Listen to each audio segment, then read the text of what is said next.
Ciao, jewelry makers. My name is Joey Balistreri, and today I just want to invite you to my work table to see a project that I'm working on that is really already in progress because I started to create something for myself using an upcycled necklace that I purchased many years ago at a department store and some collected elements and beads that have been in my supplies for a long time that I adore. And I also have a few elements from the Orlando Bead Show. I discovered a few new suppliers there and found a few sample things that I purchased that I was excited to work with. The show was about a month ago. But what inspired this design is a runway show, fashion show that I was watching some time ago. And it was featuring a designer named Brandon Maxwell. And he had crafted a collection to honor his grandmother. And I was stunned by a white maxi coat that was embellished by small tufts of feathers along the entire bottom of the coat. And then as time has gone forward, I'm trying to watch some of the runway shows for spring summer 2024, and I absolutely love Italian designers. So one of the ones that I have recently seen is a Roberto Cavalli collection. He premiered it at the Milan Fashion Week runway show, and his collection was in all shades of pink, and the pieces were just soft and flowing and very feminine, and most of them were adorned with pink feathers. It was just beautiful. So I have continued to try to stay updated on the trending things and what I'm seeing in the fashion world. And as you have seen from my other video that I recently posted, the 9 pairs of runway inspired earrings, there's a lot of gold happening on the runways for the season coming up, but also I noticed a lot of Y necklaces, which is one of my very favorite things to make and to wear. But the Y necklaces that are coming up are dramatic. I've seen them going so long all the way down to the model's belts. So they are stunning and really beautiful. So I had those long dramatic Y necklaces in my mind, as well as the Italian designer that influenced me and having started to see some feathers in fashion. So I have been working on this, and I stopped my creative process and stopped connecting so that I could share with you exactly what it is that I'm doing. So the piece that I purchased at a department store many years ago, it was on clearance, and there was a whole necklace with a chunky pave thing in the middle, and it had seen better days. It was in my jewelry closet and it was tarnished, and so I took it all apart. I really couldn't save anything except the lovely pink feathers. So I went into my gold supplies of bead caps and found these cones that I liked them, but also because when I rescued the feathers to upcycle them into this necklace, that is what fit the best, because I wrap some wire around these feathers, and then I left I'm using 20 gauge wire, and I left my 20 gauge wire quite long because I really didn't know what my design was going to be and I didn't want to short myself. So I left enough here to work with. So I've started designing the bead patterns using some check glass beads. So let me show you what's in my tray. Let me pull in where I have created the design from so far. So you have probably heard me mention in my other videos a gentleman that I met at the Orlando Bead Show. The company is called CuratingBeads.com. And I just loved his metals, his findings, and his chain. And everything in his booth had this e-coating that made it anti-tarnish. So aside from that, the pieces are just beautiful. So I'm using this from PurityBeads.com. You will see that it appear in my bead patterns, which I'll talk to you about in a moment. And then I also had these 6mm by 14mm rose quartz tubes, which you'll see those in a couple of the components that I have made. Here's one.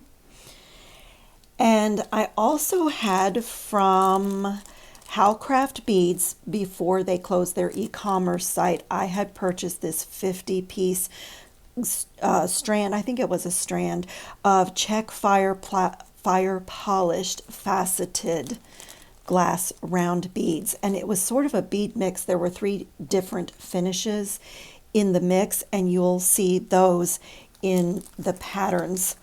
So let me hold this one up so you'll sort of see a little bit of everything. The Purity beads item, the Czech glass. Now these 2 hold spacer beads that you are seeing are from Tierra Cast. So I have a little supply that I've been kind of hoarding, really reserving for very special pieces or pieces that I want to make for myself, because we don't think we're going to have Tierra Cast anymore. There looks like they're closing their doors at the end of the year unless someone buys the company and keeps it going, but we don't know. So anyway, I've used a little bit of that. So I also have some 20 gauge wire here, and I left this here so you could see a little bit of my design process. I'll tell you about that. So at the Orlando Bead Show, one of the vendors had a beautiful table with a selection of pave magnetic closures, and I bought a few of these lovely square pave closures. I just thought they were beautiful, and it really lends itself to my design. So I also have one of these bead caps just to show you what I did for this component, and this is a rose quartz kind of a pillow bead that was in my supplies. I don't know the millimeters. I don't know where I got it, but I thought I would show it to you because that's sort of my focal on this piece. And so I have this out to show you what I did to cap off the top of that. And then I have the chain that I got at the Orlando Bead Show from puritybeads.com. So I have a little bit of that going on. So let me take these components out and sort of clear my workspace.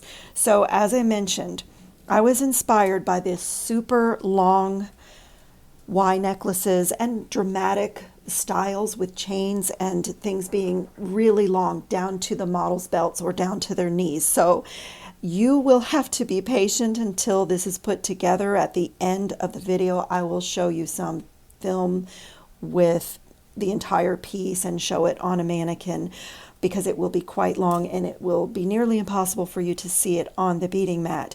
So I started connecting, and I, as I said, stopped my work so that I could share it with you.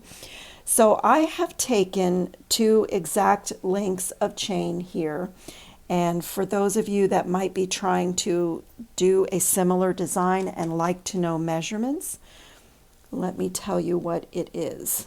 Oh, wrong side of the ruler. I don't think you want it in millimeters.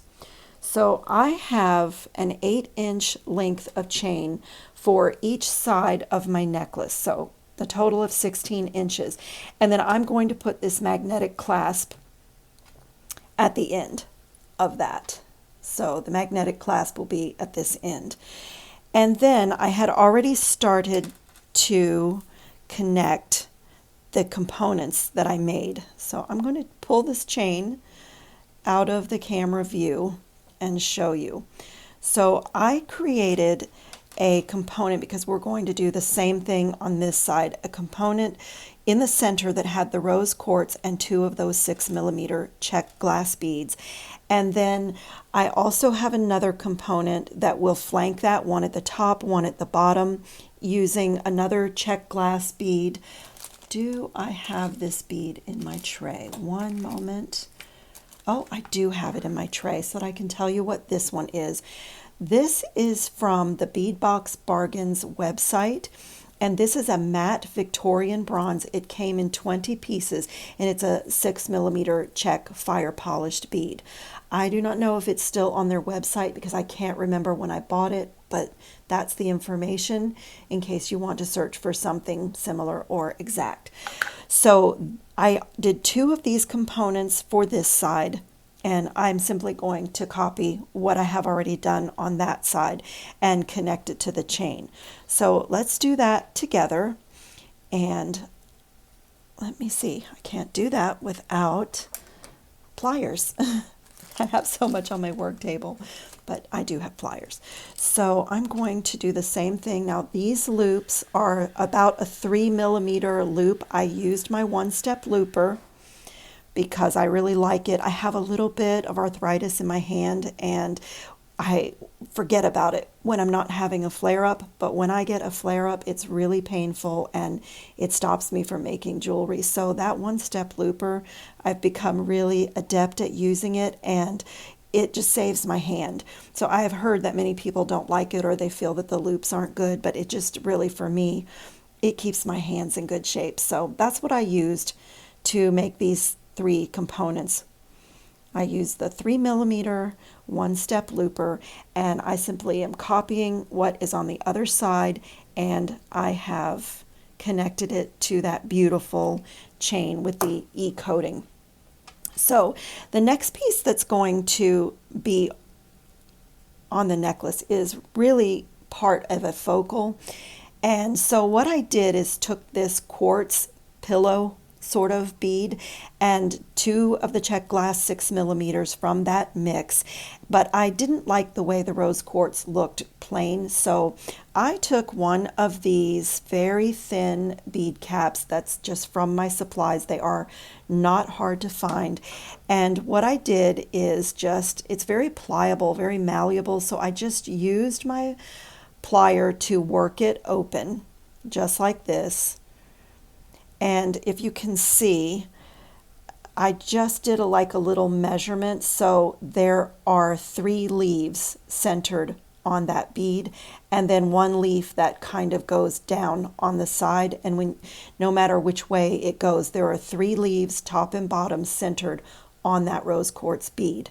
So I am going to work this. Once I have this wire wrapped and it's all nice and tight, I'm going to take my nylon jaw pliers and make sure, I don't know if you can see that, but make sure that nothing is sharp and that everything is hugging the bead and bent right down, touching that bead. But I just wanted to show you what I did. So I took this out as a sample. So I sort of flattened this out a little bit and just looked at the pattern in the bead cap. And I did that on both sides because it came in that nice round shape. It's really meant for a round bead. So I just did that, and then I fit my bead. Let me get one of these beads. I do have an extra one, and just kind of show you how I maneuvered this thinner metal bead cap. It is easier to do with a wire through it, but I'm just going to show you that I centered those three, I don't know what to call them, petals or points on the bead cap, and I just pinched it closed with my fingers to get it shaped there. And then I strung it on my wire, and I worked the edge a little bit with my pliers and also with the nylon jaw pliers. So I'll show you how we finish it up, but I just wanted to show you how I finished off this rose quartz bead because I didn't care for it plain. I just felt like it needed a little bit of gold embellishment. So that is that. So let's finish this component together. Now, the other interesting thing about this design is that before I wire wrap it, let me show you why I'm going to do what I'm going to do. I have started working on this component that sort of has these bridges with that tiara cast to hold spacer bead, and I just did a random pattern with the 6mm check glass bead mix, so all the colors that were in that mix are sort of represented in this component that I am creating. So what I have been debating about and why I saved this scrap of wire to show you my design process is that I really wanted these 2 rows of beads on wire, and I really love the way this gold bridge happens, connecting those but giving a little negative space in between the 2 rows of beads. But that left me with an unusual connection at the top and bottom. So what I decided to do, what I was playing around with, is doing a super large wire wrapped loop, a loop that is really, really big. And I'm going to give that a try and see how it works. But I was sort of measuring, if you can see, that if once I have this component made, that is that going to hang well. And it looks like I might even need to make a little bit bigger loop than this. So that was the furthest part. This loop was the furthest part on the plier, on my round nose plier, if you can see. That is as big of a loop as I can get with this plier. So I might have to switch to a bail making plier in order to do that loop. So let me grab that bail making plier and let's give that a try. Okay, so I just did a quick measurement. So if you can see, this is going to give me a slightly larger loop than what I could get with my round nose plier. So I want to give that a try. So I'm going to take a hold of the component that I've already strung onto the wire. If I didn't mention, I've used 20 gauge wire throughout this necklace design. And then I want to get that wire in my bent nose, chain nose pliers, right where it's exiting the bead, and make a 90-degree bend. And then I am going to, whoops, wrong way. I am going to come in with this bail making plier and get a hold of the wire right at the bend and just wrap it around, just like we would with our chain nose pliers, our round nose pliers. And I want to make sure that it's a nice centered loop, since it's so big, before I take it off of the tool. Okay, I think that looks like it might work. So I'm going to do this the same way I would a regular loop that's not so giant, and just lock that wire into place.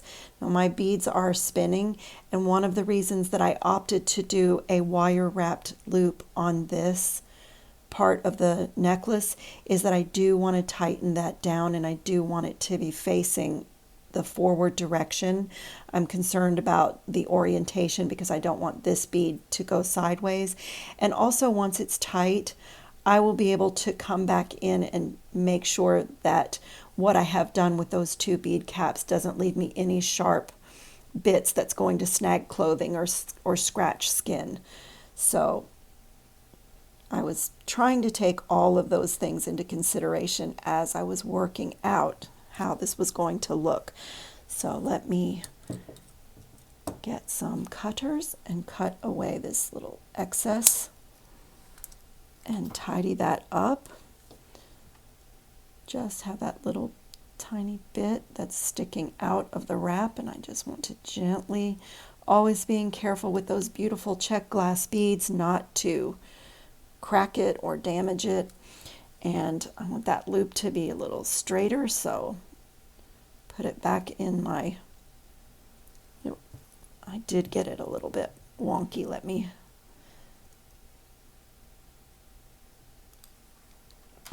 do it that way. Okay, I will be okay with that. Now I just want to align those two loops. Just make sure everything is nice and straight. And now I can go back, and I'm going to use this very small pair. I have a large pair of nylon jaw pliers, but I'm going to use this very small pair and just gently go around and make sure that nothing on that bead cap is protruding or has a sharp edge or an edge that can snag a sweater or a silk blouse. Just sort of look at it from all angles. That's looking good. When it hugs the bead, it's really lovely, and it looks like so much more than a very thin bead cap. I'm going to use the back of my bent chain nose pliers just to get the point that's right there on the edge. I hope the camera is picking that up, but I want it to be, oh, see that one, if you can see, that one is a little bit pointed. So I just want to make sure, perfect, that little, these are so malleable, those small. So there is my component. Now let's see how it's going. The idea is for it to connect there. So let me show you how I created this component. It is not finished off yet. As I said, I stopped so that I could share this with all of you.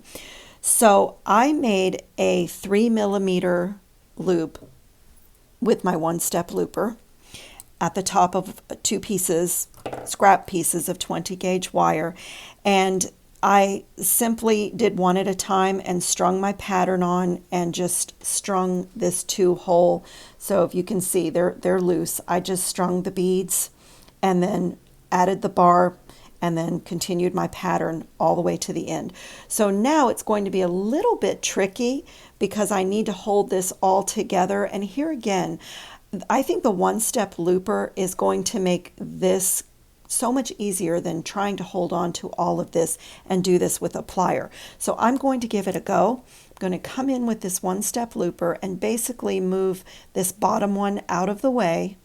And I'm going to try to have my loops going in the same direction, but there's a trick with 2 pliers to fix that if it doesn't happen, because on this unusual component there is a little bit happening here. So, and I want to be careful not to crack my beads. So there's a little bit to hold on to with this.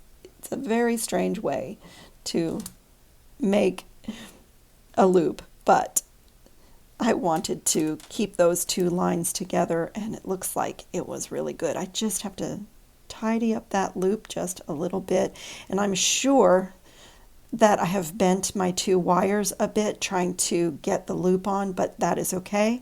When I get both loops in place and everything is secure, I will go back and straighten all of that up. And I am work hardening as I make these loops, because this is going to be a very long necklace and there's going to be a lot connected to it. It just was too far away. Let me straighten this out and give it another pass. I'm talking and trying to explain the design that's in my head. Let me get that straight and give it another, get it back in the tool. So yes, I think it's going to work. Put this back in the tool. And I don't really have to hold on to the bottom bar because it's connected. I did want to try to get my loops in the same direction. It's a little bit to hold on to. And that other bar is a little bit in my way, but I think I have it. So it's in position. Let me close that up. I like to pull my bead, especially on these beautiful check glass beads, just pull it back a little bit so that I don't crack it or give it any damage. And I will have to go in and tidy up that loop. Really not tidy it up, really just close it really well. Okay, now let me have a look at my 2 bars. This one I can see I bent it a little bit, and I am really happy with that component. Now when we attach it to this, I'll be able to tidy it up even a little bit more.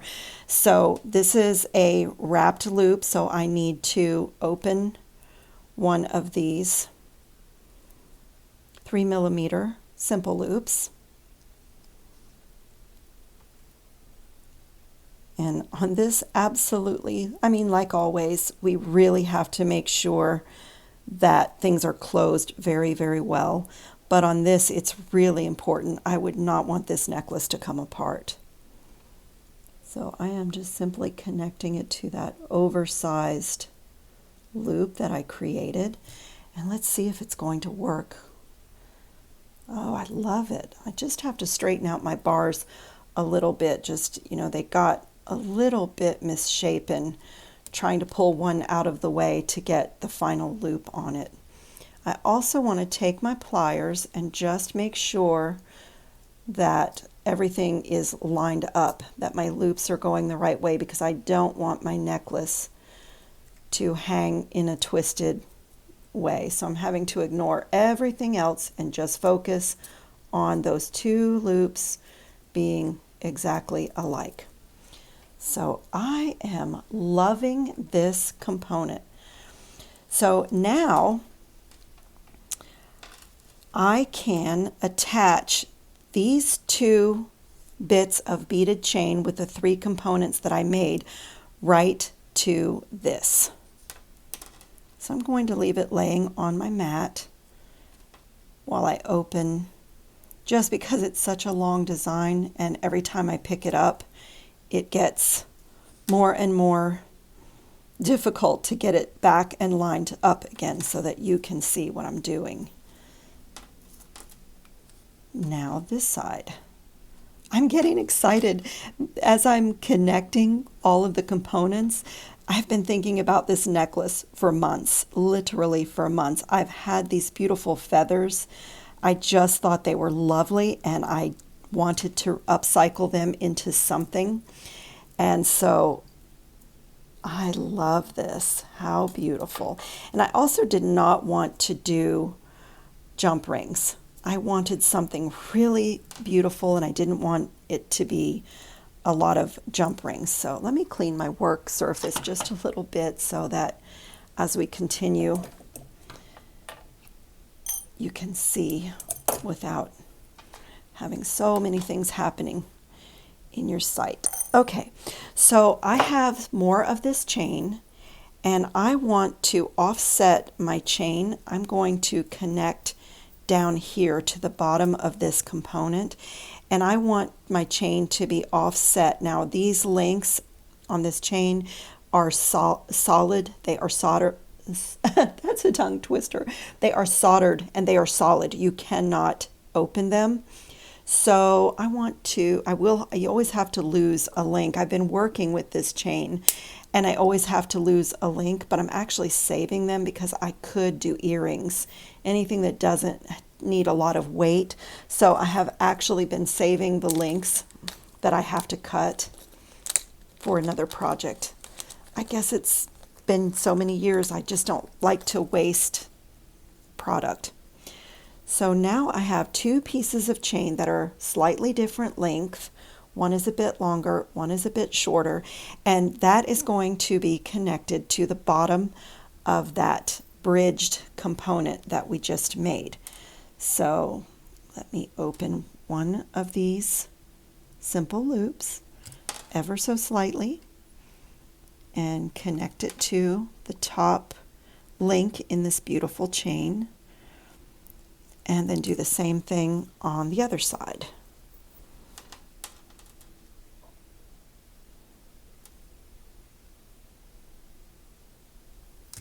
This is the point when you're starting to connect everything together, when you've been designing and staring at your supplies, and especially when an idea for me has been rattling around inside my head for a long time. When I start to see it come together, it is just so joyful, and I am loving this. Okay, so now I simply want to wire wrap my two feather tassels. So it's a really simple pattern. I just chose two of the check glass, and I think I did these exactly the same, and one of those little spacer beads that has the e-coating. And I'm going to do a very simple wire wrapped loop, and it does not need to be very big. I didn't want to use a lot of jump rings on this piece, but I decided that I'm going to make my own jump rings because I want to do that with this same 20 gauge wire that I've been working with for the rest of the necklace. And that way everything matches, and I like that this wire is anti-tarnish. There are a few different colors of gold in this necklace, but I am okay with that. I really love it. And as I've said in my other videos where I was talking about what I have seen on the fashion runways, I am just thrilled to see so much gold. And of course, I was really thrilled to see pink. And you know, one of the reasons for this design is that, as I always say, none of us, most of us, I shouldn't say none of us, probably some people watching that are on a runway of some sort, but most of us are not on a fashion runway and have never been. But that doesn't mean that we can't enjoy a trend and or modify a trend and not make it so absurd and outlandish and, you know, as crazy as we see things on a fashion runway. But we can enjoy the artistry of the designers in fashion and the shows, and then have a takeaway where we get an idea of something that we could, a design that we could modify, and something that's wearable, something that we can actually put on with a sweater or, you know, a jacket and go to lunch or go to our Christian meetings or whatever it is that we do in our normal life that isn't runway. So my two tassels are prepared. And as I said, I have decided that I'm going to make my own jump rings because I need one for each side of this pave magnetic clasp, and I need one for each end of my beautiful chain for my tassels. So let me show you how I'm going to do that. I want a fairly small jump ring. And so I have these bail making pliers, and I'm not sure what millimeter this is, but this looks like it is going to make me a 3 or a 4 millimeter jump ring. And as I said, I'm going to take a scrap of this same 20 gauge wire that I've been working with, and let me give myself a nice blunt end here, because when my jump rings are finished, I want them to close really well. So I am simply going to grab a hold of this wire and wrap it around that smaller mandrel or smaller barrel of this bail making plier, and just keep going to full circles. I need 4, so I'm going to do a little bit extra in my wrapping in case one of them is slightly misshapen or I cut it wrong. So when I'm doing this, I go ahead and do a little bit extra. So I have a lot more than 4 there, and then just take it off the tool. And then with the flat side of my cutter, I'm going to start right there, you could see, and just cut one at a time in a straight line, straight as I can get it.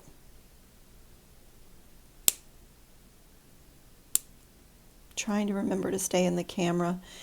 It's so far away from my face for something so small. So there are my jump rings, and they are larger. That barrel was larger than 4 millimeter. It looks like it might be 4 or 5, but I think it's going to work. So let me get a hold of it and open it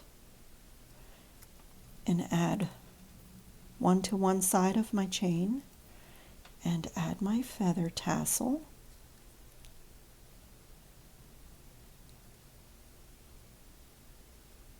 Make sure it's closed really well because I don't want to lose my feathers. And you know that I fuss with things. I'm going to put my plier in there, work hard in that a little bit inside and out, and make sure that it's nice and smooth. I have to make it a little tighter. I don't know if you can see, it's a very tiny space, but I want it to be super closed, almost a complete circle, almost like there wasn't a cut in it. And there we have a jump ring that is in the same wire that I did my wire wrapping and my simple loop, so everything matches. And I have a mini series. This is just reminding me. I have a mini series on jewelry making for those complete beginners or those who have barely gotten started and need some advice about things.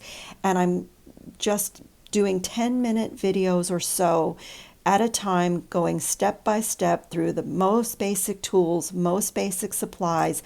And then the last couple of videos in the series, which won't, we won't be there for a few more weeks, I am going to show some things like this and some additional tools that you can branch out to after you get started in your jewelry making and get a little bit of practice. So if you guys haven't seen that series, check it out. If you go in my channel, there's a playlist created for all the different things that I have made. I'm trying to organize them as I post the videos. So again, simple opening and closing. And let's see, it doesn't matter. Both sides of this magnetic clasp are exactly the same, so I don't have to pay attention to which side. When you're making a necklace with a lobster claw clasp or even a toggle clasp, if you're right-handed, you may prefer to connect it a certain way so that it's easy for you to take it on and off. And I ended up having one extra jump ring, but that's okay. I put it in that, I don't like that one. That's why I do an extra one, because when you cut, occasionally one will get misshapen a little bit. So it's nice to have an extra one. Then I don't have to go back and make more. Oh, I didn't open it far enough. Try again.